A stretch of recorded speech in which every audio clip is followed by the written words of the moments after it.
Olá e sejam bem-vindos a mais um episódio de No Princípio Era a Bola, o podcast da Tribuna Expresso, o último de 2024, e com o derby Sporting Benfica, de domingo, como natural destaque deste episódio. O meu nome é Lídia Peralta Gomes, comigo estão, lá está, como sempre, os nossos reis magos, Tomás da Cunha. Olá, Tomás. Olá, Lídia.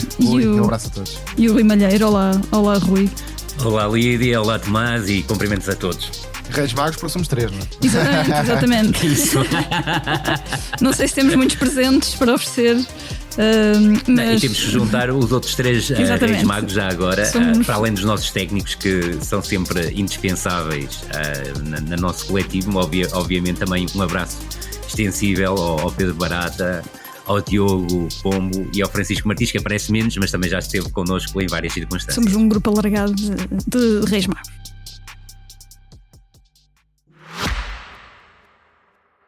Subscrever o Expresso é ter acesso à melhor informação, a uma vasta oferta de conteúdos exclusivos e à opinião de referência. Subscrever o Expresso é tornar-se membro do nosso clube, poder ser voz ativa de uma comunidade informada e beneficiar de vantagens exclusivas. Subscreva o Expresso em expresso.pt/digital. Expresso. Liberdade para pensar. Sem mais delongas, vamos atirar-nos ao jogo grande desta 16ª jornada. Já vamos na 16ª jornada, é verdade. Em jogo de estreia de Rui Borges, no banco do Sporting, o treinador Mirandela já foi taticamente um bocadinho Rui Borges, como o Federico Varandas disse que iria ser, e o risco correu-lhe bem. O Sporting bateu o Benfica por 1-0, voltou a ser líder da Primeira Liga e será líder na viragem do ano. Tomás, vou começar por ti. Surpreendeu-te de alguma forma a abordagem de Rui Borges, já com mudanças no sistema, nomeadamente com a defesa a 4, e também a resposta dos jogadores do Sporting, principalmente na primeira parte, a estas mudanças implantadas em tão pouco tempo?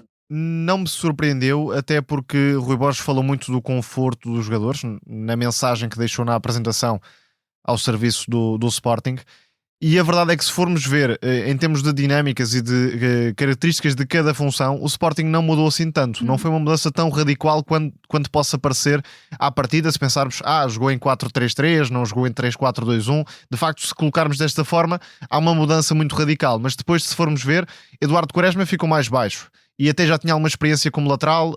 Em 4-4-2 defensivamente então era bastante recorrente com o Ruben Amorim, e o Rui Borges também falou sobre isso após o jogo. E ofensivamente é verdade que há algumas diferenças, desde logo com a alternância entre uma construção a 3, ora com o Eduardo Quaresma mais baixo, ora por vezes também com o Mateus Reis mais participativo, mas a verdade é que o Sporting saiu maioritariamente a 3, teve Morita mais perto de Yulman do que Trincão na meia-direita, e depois teve um flanqueador em Jenny Catamo, ou seja, no mesmo papel exatamente que tinha com os treinadores anteriores, e Kenda, embora não esteja na posição preferencial, estava ali como um quarto médio na meia-esquerda, na maior parte do tempo, para criar a superioridade e aparecer em zona interior. E se formos ver função a função, a maior parte dos jogadores teve um papel muito semelhante àquilo que já desempenhava ultimamente. Portanto, acho que o Rui Borges fez bem nesta impressão digital que transmitiu para a equipa. Houve uma boa recepção por parte dos jogadores do Sporting, e isso traduziu-se na sobriedade clara que teve durante a primeira parte. Não diria por surpresa de Bruno Lage, mas porque o plano pensado, sobretudo no desenho da pressão do treinador do Benfica, não resultou. Deixou o Yulman muito sozinho, e a partir daí o meio-campo ficou para o Sporting. Só na segunda parte é que Bruno Lage se adaptou.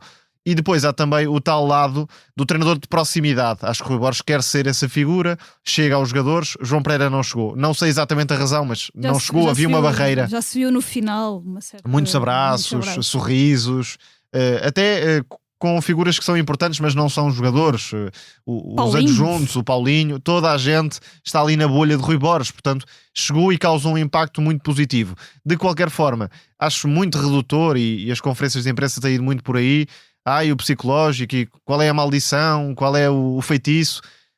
É importante, não há como esconder a isso, mas a primeira parte do Sporting tem muito de vantagem tática, e a segunda parte não tem a vantagem tática, e iremos aí seguramente. Portanto, é extremamente redutor falar dos treinadores apenas pelo lado psicológico, mas já vai sendo também um bocadinho de vício. Rui, se calhar ia pegar nesta deixa do Tomás e pedir-te para ir, começares pelo outro lado, ou seja, onde é que acabou a vantagem do Sporting e começou a do Benfica, com uma abordagem algo passiva na primeira parte, depois melhorar na segunda parte. O Benfica faz uma primeira parte absolutamente paupérrima. Muito sinceramente, acho que se deu demasiado valor, apesar de terem sido duas conferências de imprensa interessantes, àquilo que foi dito pré-jogo, ou seja, Bruno Lage quis passar a ideia que acreditava que o Sporting ia jogar com 3 defesas centrais, ou seja, no 3-4-2-1, mas muito sinceramente o Bruno Lage seria demasiado imberbe para ser treinador do Benfica, e eu não acredito, mas obviamente que estava preparado para a situação do Sporting jogar, não é? Com a defesa A4, exatamente, como é óbvio, e quis passar, ou quis forçar, se quiseres, a dúvida no Rui Borges, para o Rui Borges sentir que o Benfica iria estar preparado para jogar a 3. Seja como for, não creio que tenha havido aí o problema do Benfica. O problema principal do Benfica na primeira parte é a péssima definição das zonas de pressão que permitiram, e o Tomás tocou no ponto que eu considero absolutamente essencial, que o Yulman recebesse a bola completamente livre e depois ainda se virasse de frente para o jogo e conseguisse ligar o jogo e ajudar o Sporting a chegar com mais condições à zona ofensiva. Outro problema que me pareceu, e um problema mais grave ainda do ponto de vista organizacional, que passou pela organização defensiva do Benfica, é que o Sporting sobrecarregou de forma extremamente inteligente o corredor central e principalmente a zona do Florentino, que estava completamente a solo. E o que é que isso significa? Significa que o Trincão invadiu aquele espaço. O Tomás tocou, e muito bem, num tema que é a questão do Kenda ser praticamente médio. Um quarto médio. O que já acontecia também no Vitória, ali portanto, nas entrelinhas. Há diferenças nos jogadores e em certos posicionamentos, mas a ideia base é muito parecida. Sem dúvida nenhuma, e o Gyökeres muitas vezes baixou para aquele espaço e criou sempre dúvida no Florentino. E sobretudo, tenho que dizer isto, eu não vou falar da questão das viagens, isso a mim interessa-me pouco, ainda que se mandasse alguma coisa no Benfica, nunca deixaria um jogador que trabalhasse sobre as minhas ordens a ter 2 viagens à Argentina numa semana. Mas isso, para mim, é irrelevante. Irrelevante, ou se quiseres, relevante, é aquilo que aconteceu. Ou seja, o Otamendi ser titular e o Otamendi continuar numa montanha de equívocos, a procurar antecipar lances com entradas completamente despropositadas, a ser arrastado com muita facilidade pelo Gyökeres e estar muitas vezes desligado do jogo. Do meu ponto de vista, aquilo que se justificava, e até pelo rendimento do Benfica no último jogo, era manter a dupla Tomás Araújo-António Silva. Eu compreendo que o Otamendi possa ser o líder do grupo, mas é complicado para mim pensar que um jogador joga por ser líder do grupo. O Neto no Sporting também era líder do grupo e praticamente não jogava com o Rubén Amorim, e sobretudo o Benfica estar dependente, ou se quiseres Bruno Lage estar dependente de um líder que muito provavelmente em maio já não será jogador do Benfica. Será porque temos um Mundial de Clubes e à partida acredito que possa estender um bocadinho mais o seu contrato, mas depois acabará por regressar à Argentina.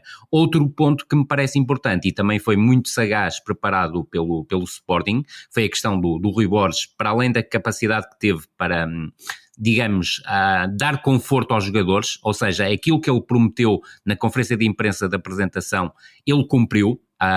Percebeu-se que os jogadores estavam claramente confortáveis com a forma do Sporting. O único jogador que esteve mais fora da zona de conforto foi Kenda, mas aí também por falta de opções. Concordo. Já tem acontecido ultimamente pelas lesões. E esse será um problema futuro para o Sporting, acho que concordarás comigo, Tomás, porque são muitos canhotos para jogar a partir dali. Provavelmente terá de haver abordagem ao mercado, mas isso já teria independentemente do treinador. Sim. Sem dúvida alguma, até podemos ir depois um bocadinho mais longe e falar da questão dos laterais, porque o Sporting basicamente só tem um lateral de raiz que conte, que é o Mateus Reis. O Fresneda ontem foi utilizado. Sendo que não é propriamente um jogador muito habilitado nesta fase da carreira. Nunca foi, sem mas dúvida, nesta fase da carreira ainda menos, para ser um jogador de profundidade. É verdade.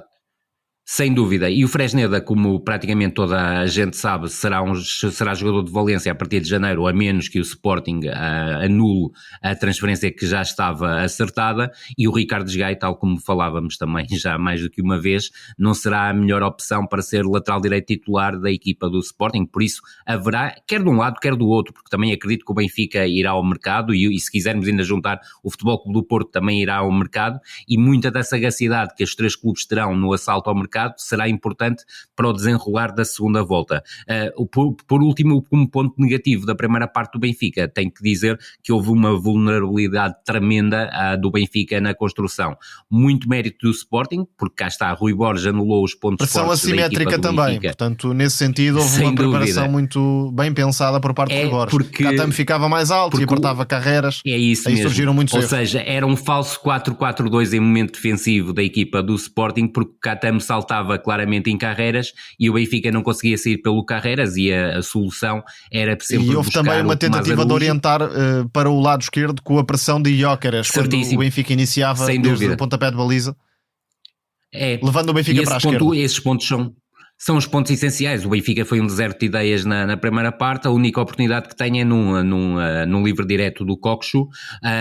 Dir-te-ia, e aí não sei se estamos de acordo ou não, eu creio que por mérito o Amdouni foi a opção principal para avançado centro.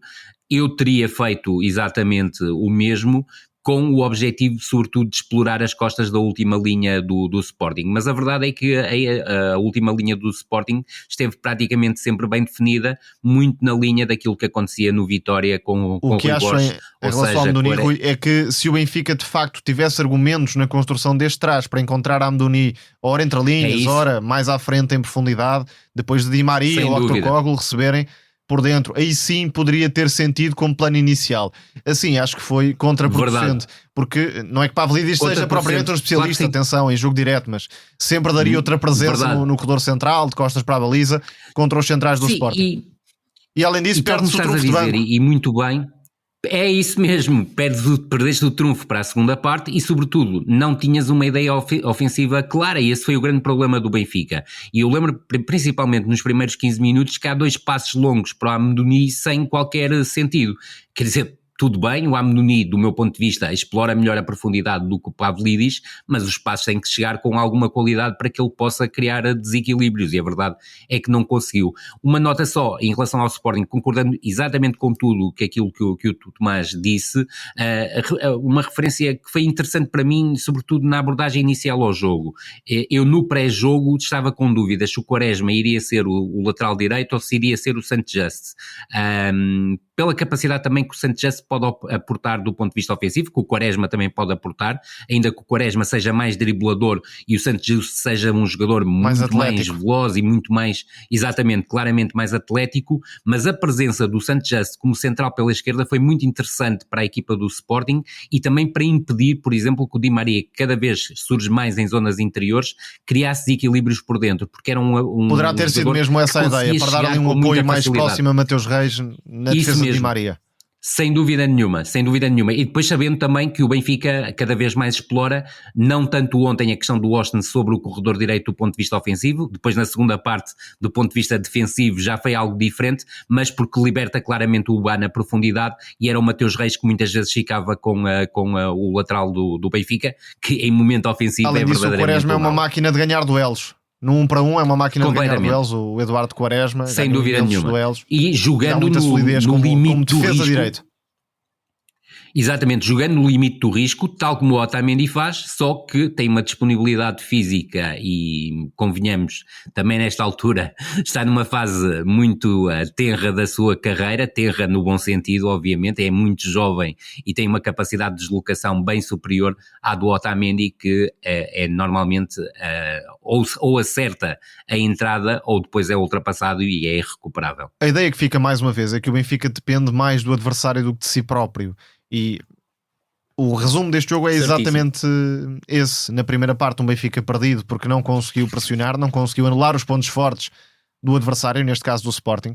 O que aconteceu é que, com o Yulman tão livre no corredor central, o Sporting conseguiu sempre descobrir ligações por dentro, e o Florentino era sobrecarregado porque tinha Kenda de um lado e Trincão do outro. Trincão à direita, na meia direita, aliás, e Kenda na meia esquerda como apoio, muitas vezes. E o próprio Gyökeres, que fez muitos movimentos de apoio, não deixando de fazer também os movimentos característicos em profundidade, aliás, no golo, e embora sendo um lançamento lateral, pede a bola no espaço e o Tomás Araújo entra para aquela lista de centrais que cometem o erro de principiante contra Gyökeres. E a lista já vai bem longa. Parece um lance muito repetido. Sem dúvida. Exatamente. Mas eu quero frisar um ponto. A culpa, obviamente, no lance é do Tomás Araújo, mas a atitude do Bá e do Oshens à espera que o Mateus Reis fizesse o lançamento quando o Giovanni Quenda estava com a bola nas mãos, também não se compreende. Acho que foi completamente absurda a forma desconcentrada como o Benfica preparou aquele lançamento lateral, ou seja, estava a mesma equipa à espera que fosse o Mateus Reis a fazer o lançamento e não estava à espera que o Quenda fizesse aquele lançamento rápido. O único que percebeu que aquilo que ia acontecer foi o Tomás Araújo, mas a abordagem ao lance perante o Gyökeres foi absolutamente medíocre e a verdade é que também o cruzamento muito bem direcionado ao segundo poste foi mal, se quiseres, interceptado e percebido, quer pelo Otamendi, quer pelo Carreras, independentemente de eu achar que o Carreras, principalmente do ponto de vista defensivo, foi o único erro grave que cometeu. Fez até uma exibição, do meu ponto de vista, consistente na tentativa e na prossecução e conseguindo de fechar as investidas do Jenny Catamo, quer à largura, quer quando procurava a zona do segundo poste, que foi algo que o Rui Borges, seguramente nos 2 treinos a sério que teve, porque o terceiro não dá para ter um treino de alta intensidade, preparou para o jogo diante do Benfica. Só para completar o raciocínio de há pouco, de facto o lado com profundidade, e o Sporting quis aproveitar essas características de Jenny Catamo, foi o lado direito. A equipa muitas vezes entrava por dentro, ora com os apoios de Gyökeres, que teve uma boa relação com o Trincão, é algo também a explorar nos próximos jogos por parte de Rui Borges, mas depois entrando por dentro conseguia isolar Catamo em 1 contra 1, nos lances com mais sucesso do que noutros, mas a ideia passou por explorar essas características em 1 contra 1 de Jenny Catamo. E no lado esquerdo não houve tanta profundidade, seja porque Quenda não está tão confortável, claro, nesse corredor e muitas vezes surgiu como apoio por dentro, seja porque Mateus Reis não é propriamente o lateral ideal para explorar esse desequilíbrio. Vamos ver como é que Rui Borges vai fazer evoluir a equipa, porque o Sporting pode precisar de outras nuances. Aliás, a segunda parte demonstra que o Sporting vai precisar de outras nuances, por exemplo, invertendo a lógica, deixando um dos laterais, o lateral esquerdo mais baixo e subindo mais o lateral direito, só que falta esse jogador. E depois há aqui jogadores, o Pote vai ter de entrar nesta equipa. Vai ter de entrar, veremos se na posição de Quenda ou na posição mais direta de segundo avançado, vá lá, que desempenhou Trincão, só que na dinâmica do Sporting há muitos canhotos e Pote é o que sobra para o outro lado. Mas dizia, e para acompanhar a ideia de base, Bruno Lage conseguiu melhorar o Benfica ao intervalo porque conseguiu travar o Sporting. Esta é a relação direta, porque a pressão foi alterada, com um losango no meio campo e um papel decisivo de Barreiro a condicionar Hjulmand, que jogou demasiado à vontade na primeira parte, e quanto a mim foi o melhor em campo na primeira parte pela forma como atacou, na segunda parte pela forma como defendeu. Houve outros destaques, por exemplo, Trubin na baliza do Benfica, também Diomande, que tem um ou outro despiste, mas foi imponente na maior parte dos casos. Agora, Hjulmand foi de facto o jogador referência para explicar a superioridade tática do Sporting no primeiro tempo e agarrou a equipa enquanto líder na segunda metade. Mas com esse losango de pressão... Tocas mesmo num ponto-chave, é que ele foi o melhor jogador nos 90 minutos. sim, os primeiros totalmente. 45 têm um papel, para mim, e nos segundos 45 minutos tem outro papel, e em ambos os papéis foi absolutamente notável a exibição do Hjulmand, e sem querer aqui estar a apontar seja o que for, num nível muito próximo daquilo que jogava com o Ruben Amorim e bem distante daquilo que foram os últimos jogos com João E Morita não estava a 100%, pelo menos vendo do estádio pareceu-me isso, estava algo lento de raciocínio e de processo, fisicamente e claro que sim, o que é perfeitamente normal. Mas a tendência... E há um ponto interessante, Tomás, que concordando inteiramente contigo, o Sporting precisa de recuperar rapidamente os lesionados para ter um plantel muito mais vasto, mas a própria reação do Benfica, que foi fortíssima no início da segunda parte, ainda que do meu ponto de vista devia ter criado mais e não ter uma dependência tão grande do Di Maria para conseguir criar. O Di Maria a partir de determinada altura jogava pela direita, pelo centro, pela esquerda, jogava onde basicamente lhe apetecia, mas isto não no mau sentido, no sentido de procurar criar para chegar às zonas de finalização. A forma como e os minutos em que o Rui Borges escolheu para fazer as substituições foram muito importantes para devolver ao Sporting aquilo que o Sporting estava a perder. O Sporting estava claramente a afundar. Em déficit físico também. E déficit físico, claro, e ele conseguiu equilibrar um bocado as coisas com jogadores de menor qualidade. Isso não, também do meu ponto de vista é inquestionável, mas que deram tudo e vão um bocadinho ao encontro daquela conversa da atitude, nem eu nem tu somos grandes fãs, mas a verdade é que isso aconteceu. O próprio Rui Borges recorreu muito ao argumento da atitude e do espírito, e de facto na segunda parte o Sporting teve de se adaptar às circunstâncias. Teve de se unir. Há um ponto que merecerá atenção, é que a ideia de Rui Borges para a segunda parte foi defender-se e preparar a equipa para explorar espaços, não foi em recuperar algum tipo de controle. O que aconteceu nos últimos 10 minutos. Para ter mais bola. Sim, mas também por demérito, pelo menos no meu entendimento, das alterações que Bruno Lage foi fazendo.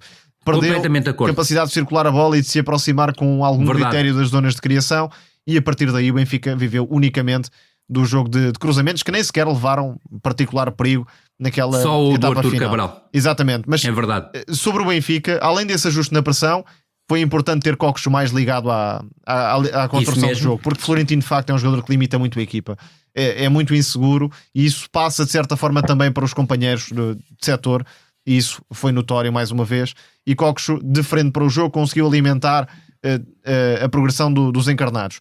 Só que nunca houve verdadeiramente um plano de assalto à baliza do Sporting, não houve uma ideia clara para atacar a baliza do Sporting. A ideia, além de Coxo na construção, mas falo mesmo de desequilíbrios mais à frente, foi a liberdade de Di Maria, quase como um vagabundo, caindo muitas vezes no corredor esquerdo, até para enquadrar vamos colocar avançados, o pé esquerdo para o cruzamento, e há esse corte em que o Benfica até perde poder de fogo, em vez de o ganhar, perdeu o poder de fogo com a junção dos dois pontas de lança naquela ponta final.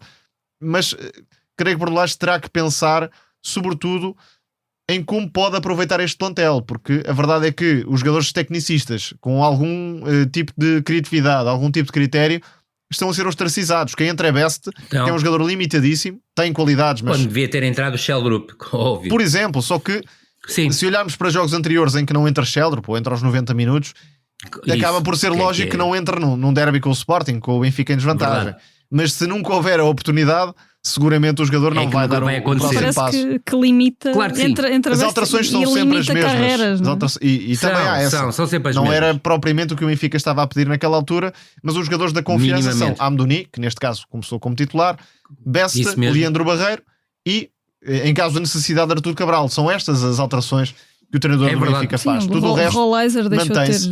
E até digo que cada vez mais surgem as limitações de Aktürkoğlu, e não são aspectos de desgaste, são aspectos técnicos. É um jogador que tem alguma pobreza em gestos técnicos de base, no controlo, no passe, e cada vez mais é um jogador que ou consegue aparecer no último terço com movimentos agressivos para finalizar, ou então é também mais um obstáculo do que uma vantagem para o jogo do Benfica, e por isso jogadores como Sheldrup, Prestiani, Rolaiser, não exatamente neste jogo, mas na gestão que Bruno Lage vai fazendo, poderiam merecer outro tipo de atenção. Isso não tem acontecido, mas de ideia clara para atacar a baliza do Sporting temos pouco. Temos Di Maria, os movimentos de Di Maria, mas no fundo a ideia de monopolização por parte do argentino, à direita ou à esquerda, ao meio ou mais baixo ou mais alto, mas sempre Di Maria. Não há muito mais que se possa aproveitar ofensivamente do que o Benfica fez em Alvalade.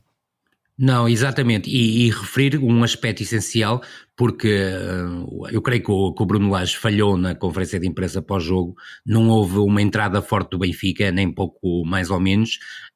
Percebo porque é que ele diz que o resultado mais justo seria o empate, e o empate não escandalizaria, mas a verdade é que a grande oportunidade da segunda parte é desperdiçada, e cá está, como falavas ainda há pouco, porque o Sporting nos últimos 10 minutos teve oportunidades em campo aberto, 2 claras, é aquele desperdício absurdo do Jerry Catamo, que quis fazer o seu segundo golo e quis fazer, se quiseres, 4 golos em 2 jogos diante do Benfica, juntando mais um golo ao Porto. Exatamente, foi excessivo, porque ali fazia o 2-0 e matava o jogo, porque não havia Trubin, e o Trubin teve num nível espetacular que pudesse salvar uma situação daquelas. Eu ia agora voltar, vocês já falaram um bocadinho disso, mas ia voltar um bocadinho à questão de mudanças de Rui Borges, ou seja, acreditam que partimos daqui para mais mudanças neste modelo? Há aqui mais mudanças que vocês veem que podem acontecer? Eu estou curioso para perceber como é que Rui Borges vai integrar os lesionados. Em particular, Pedro Gonçalves é o ponto de maior curiosidade. Porque a lógica, tendo em conta o que o Sporting apresentou neste jogo, e vamos assumir isso como o ponto de partida, a lógica seria ser de facto esse extremo esquerdo falso, ou seja, um quarto médio, se quisermos, no processo ofensivo do Sporting, e depois defendendo como médio esquerdo em 4-4-2, dando a Trincão a proximidade junto de Gyökeres como um segundo avançado. Acho que pode ser perfeitamente para esse papel, ainda mais sendo um jogador tão inteligente, mas no fundo sendo um quarto médio no quadrado sobre a meia esquerda. Acho que essa pode ser a posição mais natural para Pedro Gonçalves, só que isso iria exigir, e não estou a falar de jogos com o Benfica ou com o Porto, mas na média dos jogos do futebol português, um lateral esquerdo se calhar mais como Maxi Araújo, ou seja, certíssimo, ficando o central / lateral da direita mais preso à construção e tendo um lateral esquerdo mais profundo, pode ser Maxi Araújo, poderia ser Nuno Santos se estivesse disponível, que permita a Pedro Gonçalves... Pode ser um reforço ou pode chega ser um entretanto, reforço, não é? Mas diria que Exatamente. Em termos de necessidade, o Sporting até precisa mais de um lateral direito de raiz que possa também aparecer no ataque, porque esse perfil não existe. Os laterais que existem, ou os centrais, melhor dizendo, que existem, Quaresma, Sanchez, são laterais não propriamente desequilibradores, teriam sempre de partir de uma posição mais baixa, e depois os jogadores que existem são muito particulares, Kenda e Catamo, a pé trocado, não há propriamente laterais de chegada ao último terço para desequilibrar, para tirar cruzamentos, para oferecer outro tipo de alternativas, como existia, por exemplo, um Alberto Baio, que é um jogador mais de carregar jogo e aparecer no último terço, está a destacar-se ao serviço do Vitória. E que pode ser uma solução. Mas de facto tenho essa curiosidade para perceber se o Rui Borges vai manter exatamente isto, ou seja, o lateral direito mais baixo e o lateral esquerdo um pouco mais alto, ou se porventura pode trocar com o lateral esquerdo mais presente, sendo que é o lateral direito que aparece mais na frente. Olhando para o plantel, o que faz sentido é de facto isto, porque Kenda e Catamo são jogadores que podem beneficiar daquela presença aberta no corredor direito quando Pedro Gonçalves regressar, e não há laterais esquerdos que possam fazer aquele papel que fez Mateus Reis, aliás, que fez Eduardo Quaresma, mas à esquerda. Eduardo Quaresma, é isso que quero dizer. Isso mesmo. Há Mateus Reis, Inácio não sei se é exatamente o papel mais confortável, porque estaria mais posto a duelos em 1 contra 1. Não acho que seja. Não é um jogador que tenha tanto conforto nesse tipo de jogo. Portanto, acho que a ideia base de Rui Borges explora o melhor do plantel sem mudar radicalmente. Volto a frisar esta ideia. Há adaptação sim, mas não foi um desenho que tenha rasgado completamente o que a equipa fazia com o Ruben Amorim desde logo, porque Morita acaba por ser o suporte de Human na construção, Trincão cai na meia direita, Catamo joga aberto no corredor, e Kenda neste momento vá lá de plano B porque não há Pedro Gonçalves, também não foge muito daquilo que fazia, mas de facto a preocupação na perspectiva do Sporting esteve mais na segunda parte, porque Bruno Lage, sendo surpreendido ou não sabia bem aquilo que poderia esperar, nem os adversários futuros de Rui Borges. Agora já há uma base, e se os adversários prepararem o Sporting para anular o Sporting, é preciso que o Rui Borges consiga desencaixar, ter soluções para sair de trás, para ter bola, porque a segunda parte foi perigosa para o Sporting. O golo não aconteceu, é verdade que nem há assim tantas oportunidades claras do Benfica, mas o jogo levou um caminho perigoso até aos 70, 75 minutos. Sem dúvida nenhuma. E tenho alguma curiosidade, juntando a todos os dados que o Tomás disse, é se o Sporting não aproveitará o mercado de inverno para libertar um dos defesas centrais, porque me parece que o Sporting neste momento há gente a mais, e pode haver aqui uma oportunidade de negócio em relação a qualquer um dos defesas centrais do Sporting, ainda que me pareça que os que foram titulares ontem, e estou a incluir aqui também o Eduardo Quaresma, sejam os 3 claramente para manter. Fechamos assim este capítulo derby e vamos para, na verdade, outro derby mais a norte. O Futebol Clube do Porto esteve momentaneamente na liderança da Primeira Liga este fim de semana. Mais uma vez, Rodrigo Mora a destacar-se, essencial na vitória por 4-0 frente ao Boa Vista, numa parceria com Samu, que parece estar a carburar. Rui, o Futebol Clube do Porto parece entrar aqui numa série de bons resultados, mas também de exibições mais coesas, e agora também com um toquezinho de magia do Rodrigo Mora, de que faltava. De quem já falámos no último episódio. Se calhar hoje vamos ter um bocadinho mais tempo para aflorar, não é? Não, era o toque de criatividade, de qualidade técnica, de qualidade de passe, de qualidade para subverter as leis do jogo e as ordens do jogo que faltava à equipa do Futebol Clube do Porto, sobretudo a partir do momento em que há uma opção, do meu ponto de vista, correta, e eu e o Tomás ao longo da temporada falámos várias vezes disso, da questão do Fábio Vieira, que não jogou por um motivo alegadamente disciplinar diante do Boa Vista, e que foi até muito bem substituído pelo André Franco na mesma função. Eu creio que há um Futebol Clube do Porto, até ao momento em que juntava como tridente da frente PP, Samu e Galeno, que era um Futebol Clube do Porto demasiado acelerativo e com demasiada vontade e velocidade para chegar às zonas de finalização, o que tirava qualidade no critério, na definição, principalmente no último terço, e hoje vemos um Futebol Clube do Porto completamente diferente. portanto uma equipa que parece-me cada vez mais estável, com 3 unidades, do meu ponto de vista, nucleares. O Nico como construtor e criador em várias situações, mas também com capacidade para chegar às zonas de finalização, que foi o ponto por onde começou a temporada do Nico. Depois, a qualidade que o Rodrigo Mora tem, que é absolutamente superlativa, e sobretudo é um jogador tremendamente subversivo, que inventa, aliás, como diria o Manuel José aqui há uns anos não, já há muitos anos, há 33 anos, quando treinou o João Pinto no Boa Vista, dizia aí muito bem que quando o João Pinto, quando os outros jogadores começavam a pensar o jogo, o João Pinto já tinha decidido qual era a jogada que iria fazer.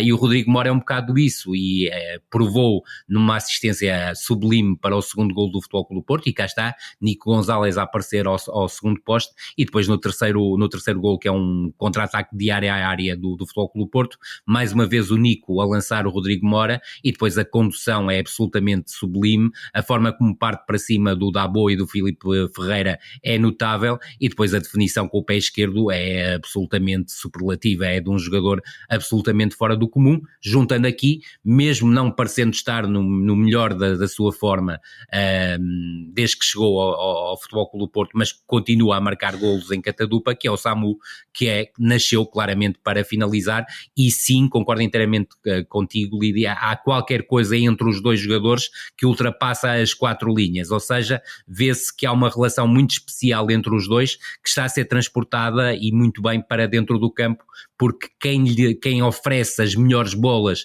para o Samu finalizar tem sido invariavelmente o Rodrigo Mora nas 2 últimas partidas. Agora, salientar que a primeira meia hora não foi fácil para a equipa do Futebol Clube do Porto, não entrou particularmente inspirado, e a organização defensiva do Boa Vista é a única arma que o Boa Vista tem, praticamente, foi extremamente coriaça e fechou os caminhos para a sua baliza. O Futebol Clube do Porto teve dificuldades em criar situações de finalização. Agora, a equipa do Boa Vista estava muito concentrada no corredor da bola e no corredor central. O Futebol Clube do Porto, na segunda vez em que faz uma variação rápida, corredor esquerdo, corredor central, corredor direito, coloca o Nico a meter a bola adocicada no Martim Fernandes, que depois ofereceu a finalização ao Samu ao segundo poste. A segunda parte, do meu ponto de vista, mostra um elevar da qualidade futebolística do Futebol Clube do Porto. Creio que a construção do 2-0, que já falei, a partir de um livro lateral estudado, com o Eustáquio a fazer um passo atrasado para o Mora e o Mora a buscar o segundo poste.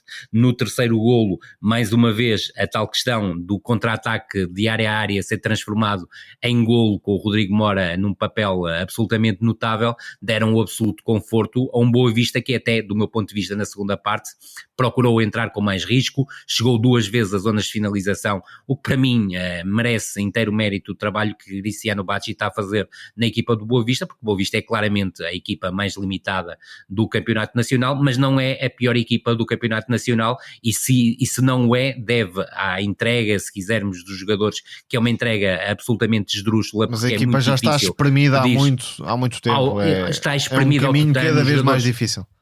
Sem dúvida nenhuma. Por cima, faltando o Joel Silva, que é um dos jogadores que empresta qualquer coisa em termos técnicos e de criatividade. E depois tem uma polivalência que é absolutamente determinante para esta equipa do Boa Vista. E reparemos, o Boa Vista tem uma final no próximo fim de semana diante do Aroca. Não vai ter Rodrigo Abascal. Isto significa que o Boa Vista vai entrar naquele jogo sem nenhum central de origem. Portanto, vai ter 2 adaptações à zona central do terreno e sobretudo uma área absolutamente nuclear, como é o centro da defesa. Mas a verdade é que o Boa Vista dá tudo, mas quando tu olhas para o banco de Boa Vista e percebes quem são os jogadores que entram, e foram 3, porque não há a hipótese de fazer muito mais substituições, a verdade é que são jogadores que dificilmente jogariam acima da Liga 3, com todo o respeito que eu tenho por eles, não, e consideração pelos jogadores, mas é impossível pedir mais ao Cristiano Bacci, e obviamente, apesar do Futebol Clube do Porto, após o 3-0 ter abrandado o ritmo, acabou por chegar sem qualquer dificuldade ao 4º golo, com o Samu a bizar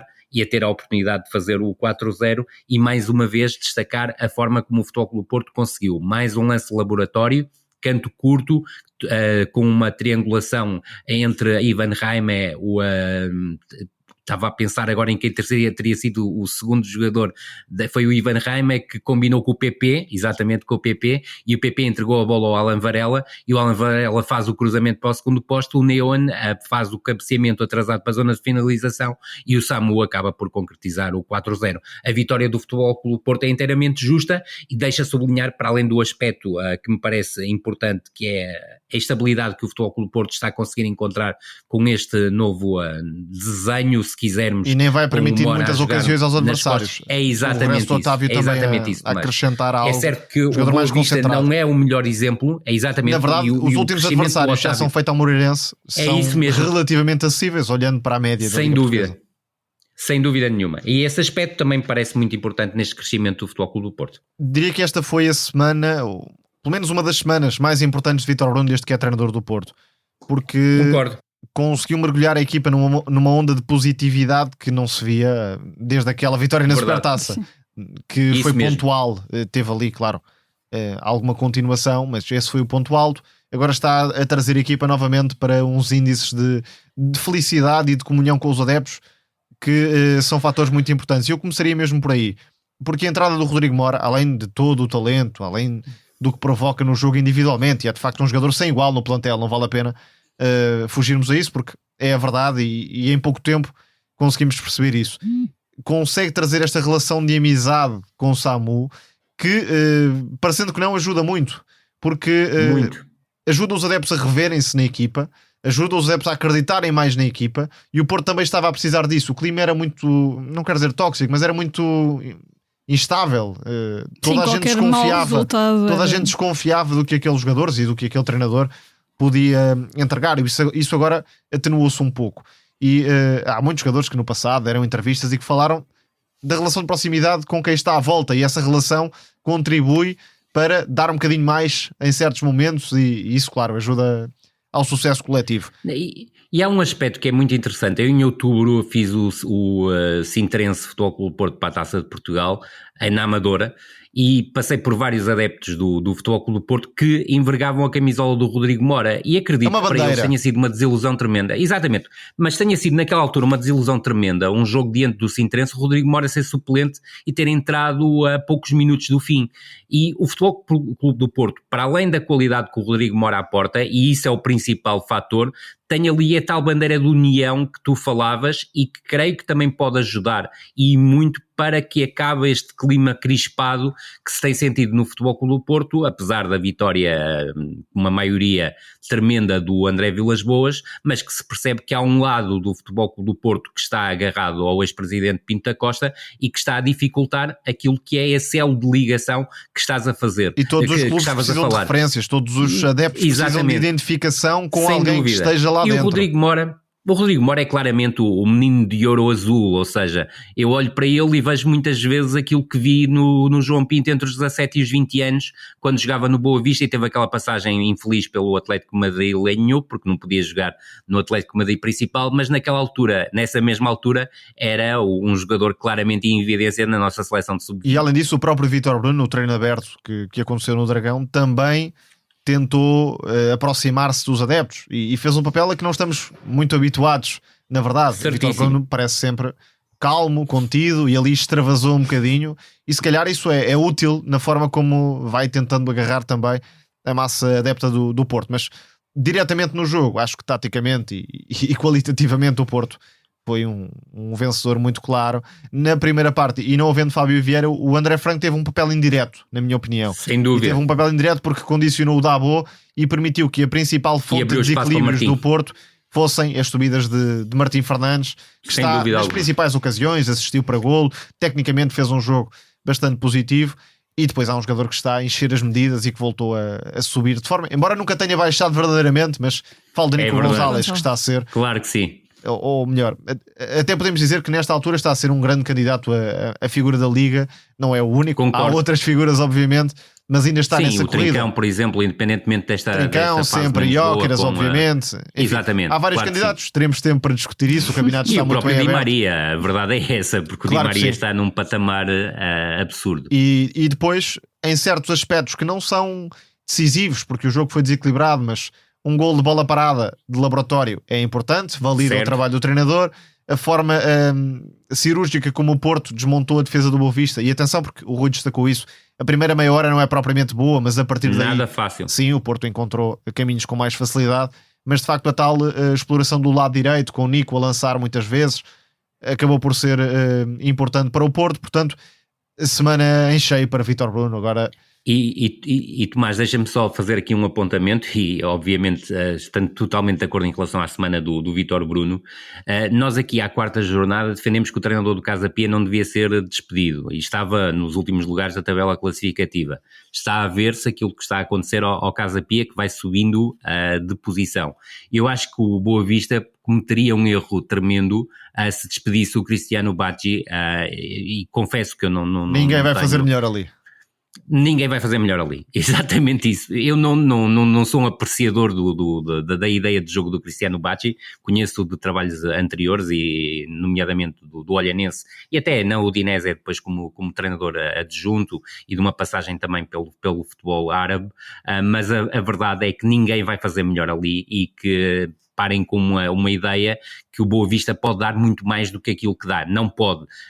O Boa Vista está a ser uma equipa que tem um plantel limitadíssimo, que teria dificuldades, do meu ponto de vista, até para conseguir estar na metade cimeira da tabela da segunda Liga, e digo isto com o máximo respeito pela instituição Boa Vista. Agora, é preciso olhar para o plantel do Boa Vista e ver que está espremido até ao tutano, e, por exemplo, o jogo com o Arouca, eu volto a frisar, o Boa Vista vai jogar sem defesas centrais, e aquilo que eu acho que os sócios do Boa Vista deviam pensar é quem é que está à frente e quem é que querem à frente do clube, porque 2 anos disto já é demasiado para um clube com a grandeza do Boa Vista.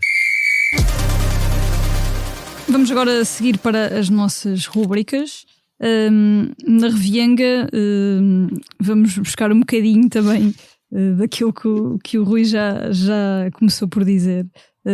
Na verdade vamos ao Minho, porque Rui, querias falar da derrota em casa do Sporting Braga frente ao Casa Pia de João Pereira, o João Pereira original da Primeira Liga, porque está cá desde o início.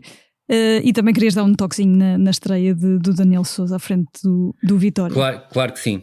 Não, dizer sobretudo um aspecto, Lídia, que me parece muito, muito importante. O Casa Pia venceu em Braga e venceu muito bem, porque foi claramente a melhor equipa.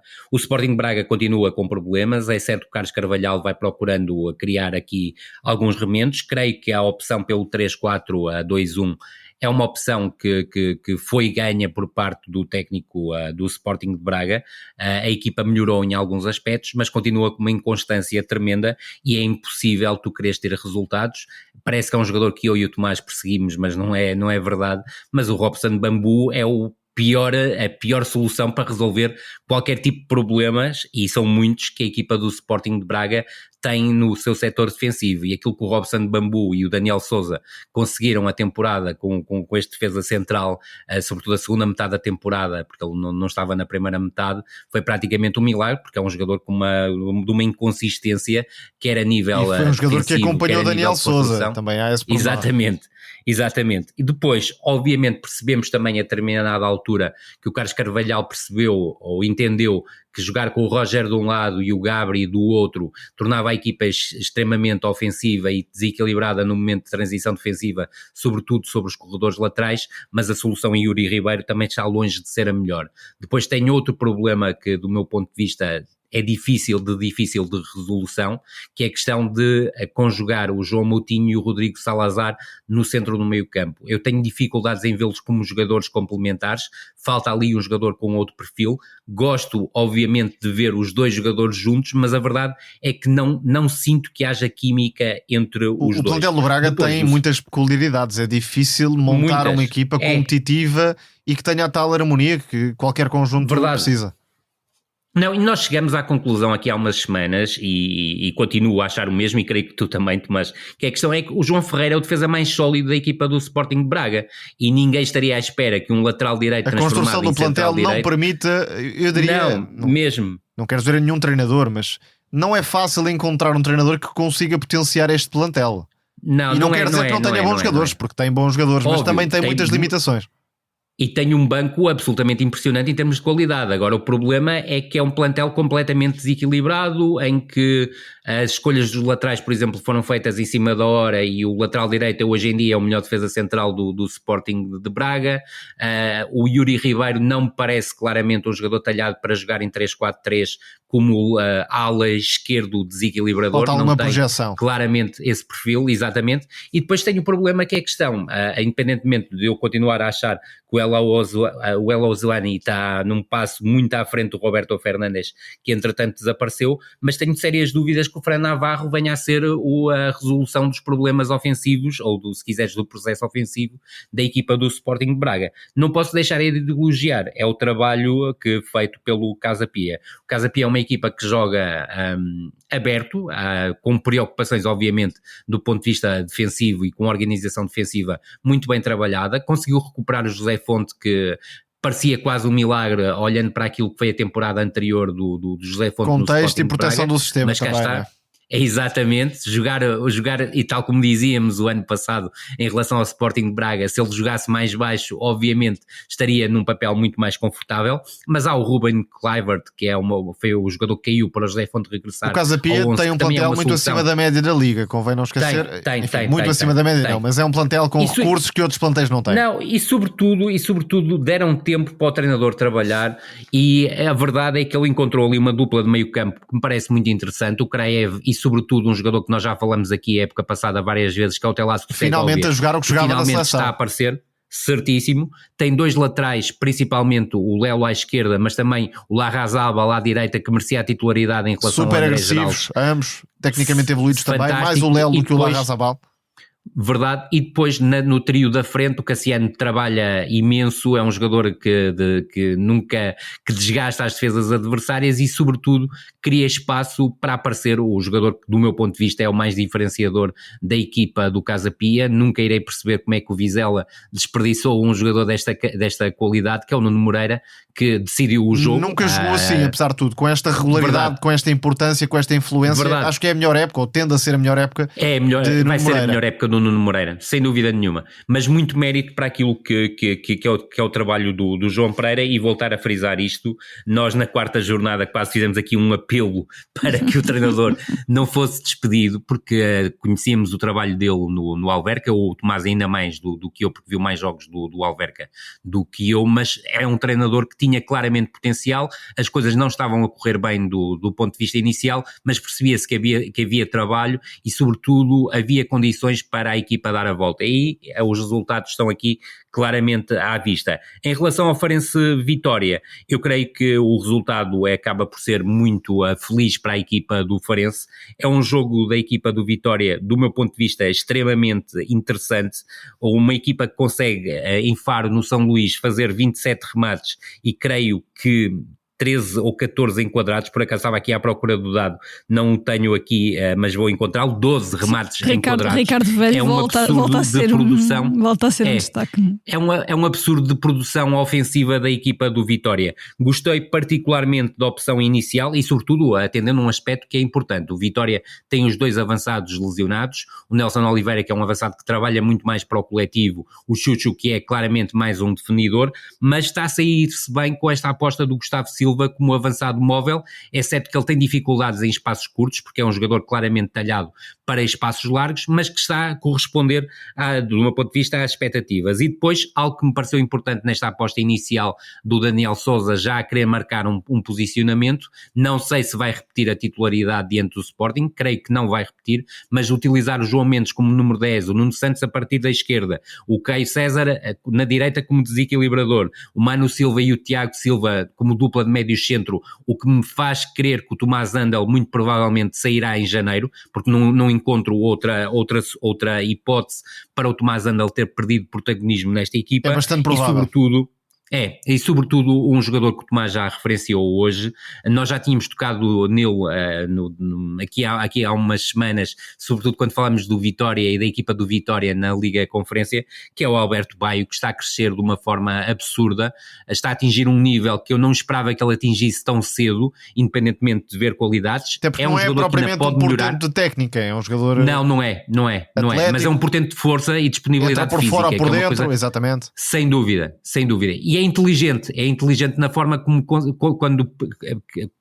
percebe quando tem que entrar por fora ou quando tem que entrar por dentro, e a verdade é que está na criação de grande parte das oportunidades de golo da equipa do Vitória. Em relação ao Farense, e muito rapidamente, é uma equipa que vai sobrevivendo na raça, e a verdade é que é acreditar até ao fim, porque é um plantel que tem claramente um déficit de qualidade.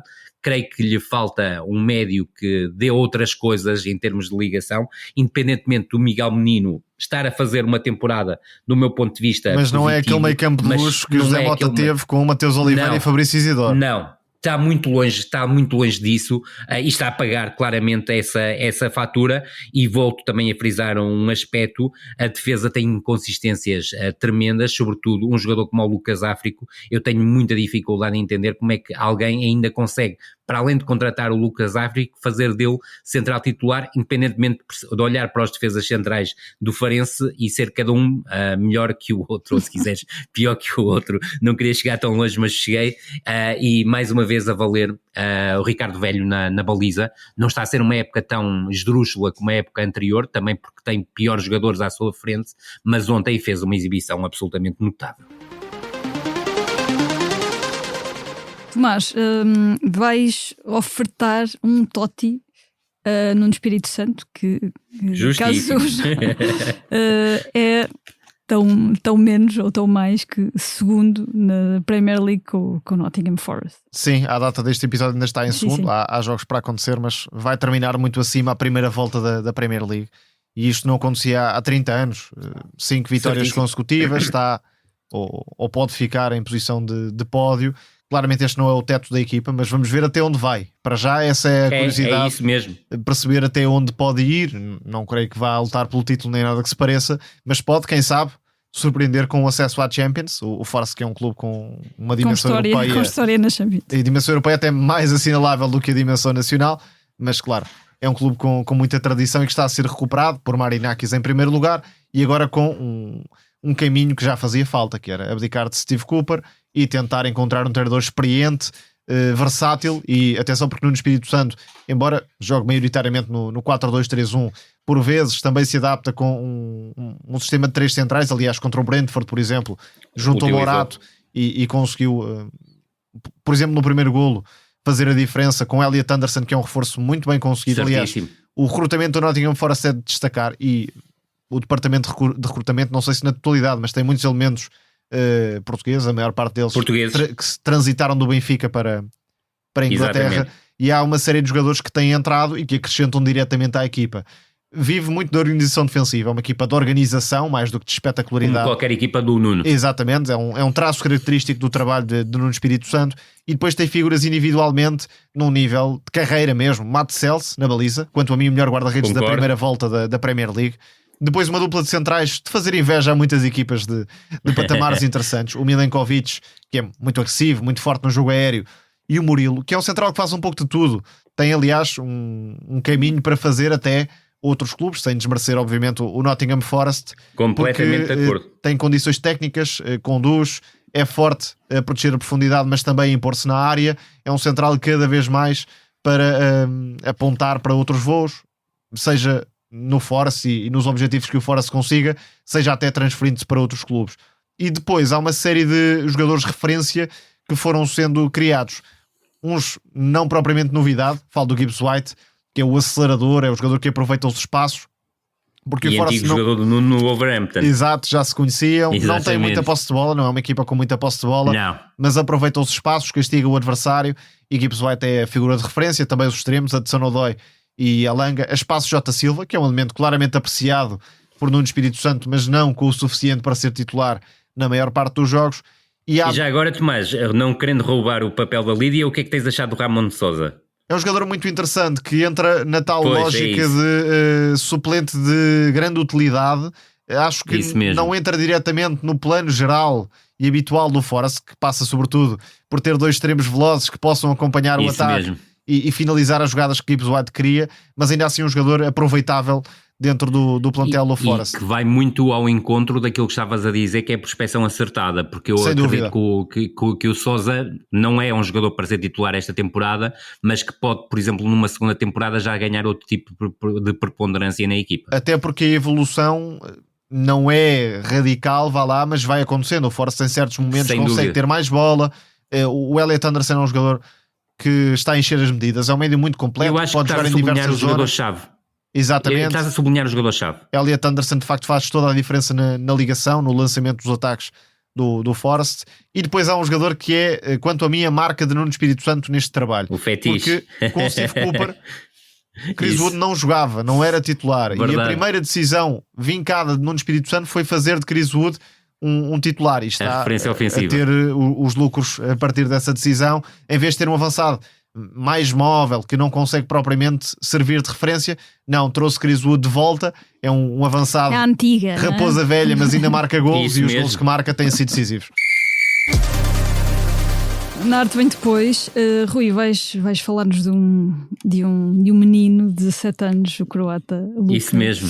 Vuskovic, que além de ser já um central de mão cheia, também que sabe dar show, como mostrou nos últimos dias na Liga Belga. Eu vou-te dizer que é uma escolha que eu já tinha guardado há algum tempo, mas obviamente depois do que aconteceu nesta última jornada do Campeonato Belga, em que marca um gol de pontapé de bicicleta, um pontapé de bicicleta, a lembrar-me o Ricardo Gomes, o melhor Ricardo Gomes no Benfica, num jogo entre quantos centrais terão marcado gols assim? Não há muitos, não? Não é fácil. E com a qualidade de execução, aquilo fez-me lembrar um gol do Ricardo Gomes na Taça dos Campeões Europeus em 1990, em Moscovo.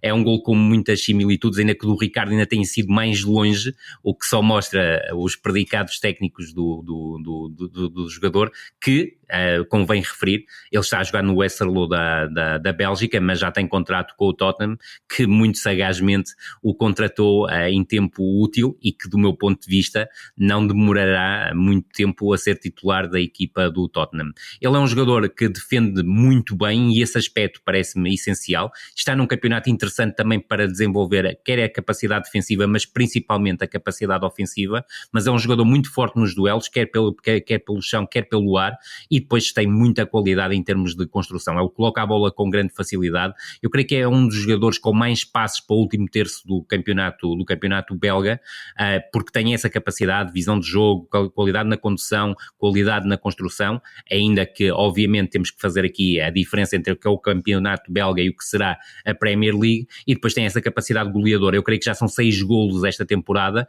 vários deles decisivos, vários deles nos minutos finais, com a tirar partido do jogo aéreo e momento ofensivo, e como aconteceu no último jogo com um pontapé de bicicleta absolutamente extraordinário, que marca obviamente a sua candidatura ao Prémio Puskás, ainda que não sei se ainda caberá no Prémio Puskás de 2024, porque é mesmo em cima da reta final do ano. Teve azar no timing, mas provavelmente muitos mais virão. É como aquela pessoa que faz anos ali perto do Natal. Exatamente. Por vezes ou a 29 de Fevereiro, não é? Também pode ser. Só de 4 em 4 anos, mas também é mais novo, para sempre. Vamos agora passar para o Teatro dos Sonhos, e tenho a dizer que quando entramos neste estúdio para gravar, Sérgio Conceição ainda não era treinador do Milan, mas já é treinador do Milan. Desde que entramos aqui ele já foi tornado oficial. Até porque quando estávamos a entrar saiu o comunicado da saída do Paulo Fonseca. E por isso eu ia perguntar numa hipotética ter a vossa opinião desta hipotética chegada de Sérgio Conceição, mas agora já posso falar mesmo da chegada do Sérgio à Série A, substituindo o Paulo Fonseca. Tomás, deixo-te 2 perguntas, neste caso, o que é que falhou com Paulo Fonseca e se vês Sérgio Conceição a encaixar bem na Série A, neste Milan, Série A, que é um campeonato que eu obviamente conheço por razões. Sim, acho que esse é o primeiro ponto Conceição chega ao palco dos sonhos, ou pelo menos, se não é o palco dos sonhos, o campeonato onde, em primeiro lugar, fez a história como jogador também, tem a sua história ligada à Série A, e depois há um mérito, na minha visão, de Conceição, é que soube esperar a oportunidade certa, porque seguramente ao longo destes meses teve outros convites, não sei exatamente quais, mas terá tido convites. Posso garantir que teve do Marselha, teve também a hipótese da Premier League e sobretudo teve recentemente uma proposta muito forte de um clube brasileiro, o Botafogo, e do mundo árabe também teve várias propostas. Portanto, tal como tu estavas a dizer... Sim, confirma-se, soube esperar a oportunidade. Exatamente, soube esperar a oportunidade certa. Porque Sérgio Conceição, até pelo que fez, sobretudo em contexto de Champions, em alguns momentos, em algumas eliminatórias, provou que é um treinador com competência tática para entrar na Série A, e quanto a mim, é a liga mais rica taticamente do futebol atual, sem juntamente dúvida com a Premier League. São as duas ligas que oferecem mais desafio do dia-a-dia. Não quer dizer que sejam melhores, depois, enfim, há espaço para o dia-a-dia da Série A, em exigente. Alguns momentos, é mais exigente do que a Premier League. É verdade. Sou dessa opinião também. Enfim, são duas ligas que sugerem muita dificuldade e exigência ao treinador, e por isso acho que vai ser interessante ver como se safa Sérgio Conceição neste desafio, com a curiosidade de defrontar já Francisco Conceição brevemente. Depois, meia final da Supertaça. Não acho que o plantel do Milan seja para ser campeão, ponto número 1. Concordo. Tenho a curiosidade de perceber também como é que Conceição vai encaixar numa estrutura onde não tem o peso global em cima de si, o que acontecia praticamente ao serviço do futebol vai do ter Porto. De relacionar-se com vai haver mais galos. Vai haver ali mais galos, e isso também será. E vai haver uma estrutura complexa. Será... Esse é um ponto que prejudicou o Paulo Fonseca. Será desafiante também perceber como é que Conceição se integra, claro, deixando a sua marca, mas como é que se integra também, porque não vai ter a responsabilidade toda em cima de si, e acompanhando a ideia que deixei há pouco de que o Milan não tem, no meu entendimento, plantel para ser campeão. Tem, claro, a obrigação de andar muito mais perto do topo do que andou com Sim, não com pode Paulo estar Fonseca. no 8º lugar. Aliás, até me parece que Paulo Fonseca durou tanto porque tem vitórias pontuais decisivas contra o Inter, a exibição no Bernabéu também, sendo que nesses jogos, sobretudo contra o Real Madrid, até se adaptou de certa forma ao adversário, com uma linha de 5, por exemplo, no Bernabéu. Agora, o ponto crucial não é tático. E mesmo contra o Inter também. Sim. Exatamente, foi muito mais o lado estratégico do que da ideia de jogo, que do meu ponto de vista é dos treinadores portugueses com a melhor ideia de jogo. Em abstrato, sim, mas acho que o Milan não encaixou propriamente a ideia de Paulo Fonseca. Não encaixou. Embora não pareça que houve conflitos com jogadores e isso torna depois tudo muito complicado. Não foi esse o ponto-chave, mas e até vimos uma irascibilidade, desculpa Tomás, vimos uma irascibilidade do Paulo Fonseca em relação à arbitragem e aos árbitros, que não é comum num treinador com o perfil dele e que nunca nos habituou ao longo da carreira. Sim, é um treinador que quando entrou no topo teve alguns problemas de assumir a liderança, não conseguiu fazê-lo, foi, não digo renegado, mas de certa forma pouco apreciado pelos pesos pesados dos plantéis, e certíssimo. O plantel ganha-se pelo topo, não é pela base. Claro. Logo do futebol do Porto. E não quer dizer que Paulo Fonseca não tenha razão, se calhar até tem toda a razão do mundo, mas as coisas não funcionam assim, como bem sabemos.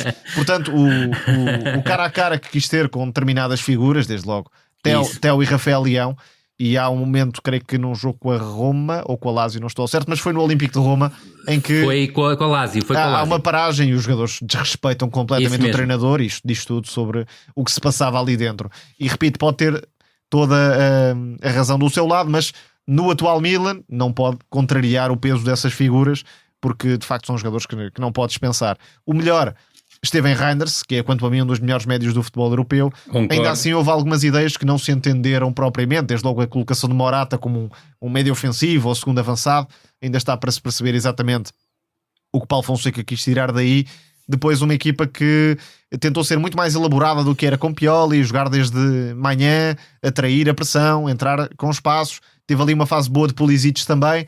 Mas é um plantel com algumas limitações. Não me parece que a Conceição possa fazer milagres. Acho que o Milan será mais competitivo, mas atenção, porque há aqui também uma ruptura no estilo, não radical, até em termos de estrutura, por exemplo, pode não ser tão radical, mas Conceição valoriza muito mais o imediato, a adaptação, do que em geral Paulo Fonseca, que fica algo marcado, inevitavelmente, porque os clubes de topo daqui para a frente vão continuar a pensar 2 vezes em relação a Paulo Fonseca. Agora, há muitos clubes de classe média alta que podem servir perfeitamente ao treinador português.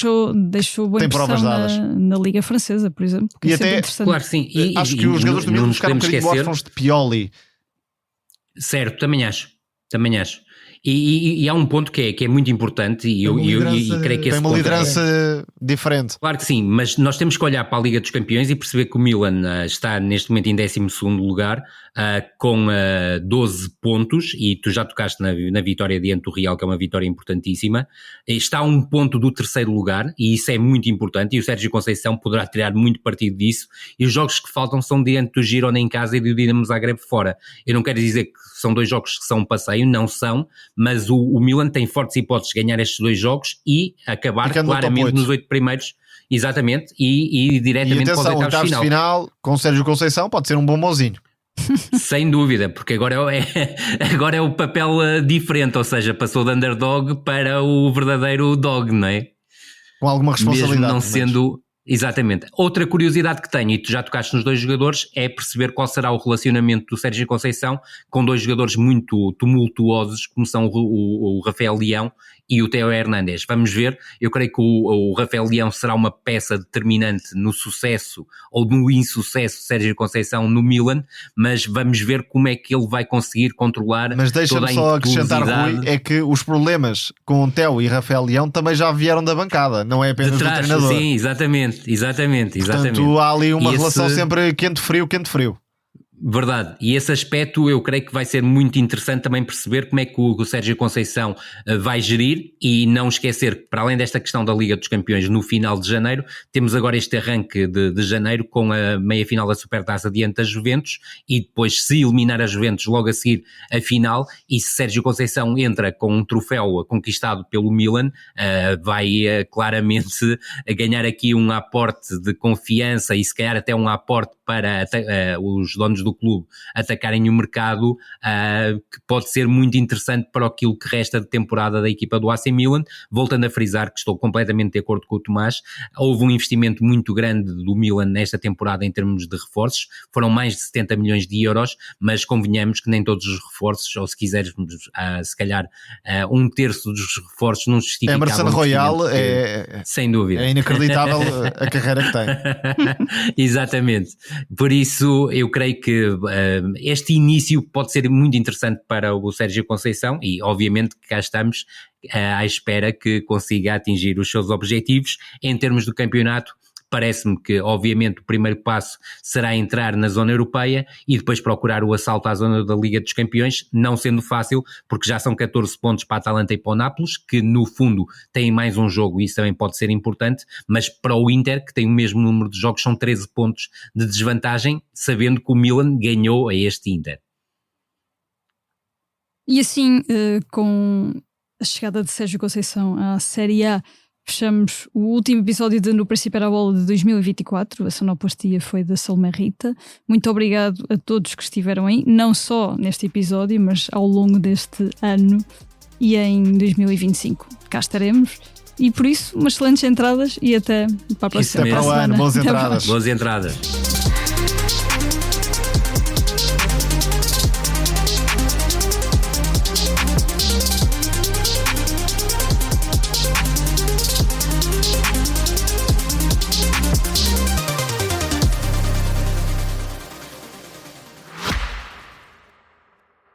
Subscrever o Expresso é ter acesso à melhor informação, a uma vasta oferta de conteúdos exclusivos e à opinião de referência.